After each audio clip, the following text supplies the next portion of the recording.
Sindh TV ते अची रही आहे सोप सीरियल पंहिंजा वेरी जे नाले सां। ॾिसो मां सस्पेंस त हाणे ई तव्हांखे ॿुधाए छॾियमि, पर ज़ाहिर तव्हांखे पंहिंजे किरदार जे बारे में बि अॼु ॿुधाइणो आहे।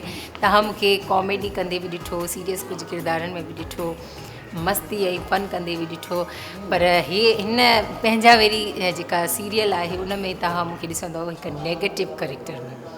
ऐं कोशिशि आहे जीअं तव्हां हर दफ़े सुठी मोट ॾिनी आहे मूंखे, तव्हां सिंधवासियुनि जी तरफ़ां हमेशह मोहबत मिली आहे, त ईअं न आहे त मां नेगेटिव करेक्टर कंदमि त तव्हांजी मोहबत ख़तमु थी वञे, न, पर तव्हांजी दुआऊं मुंहिंजे लाइ हमेशह हुजनि।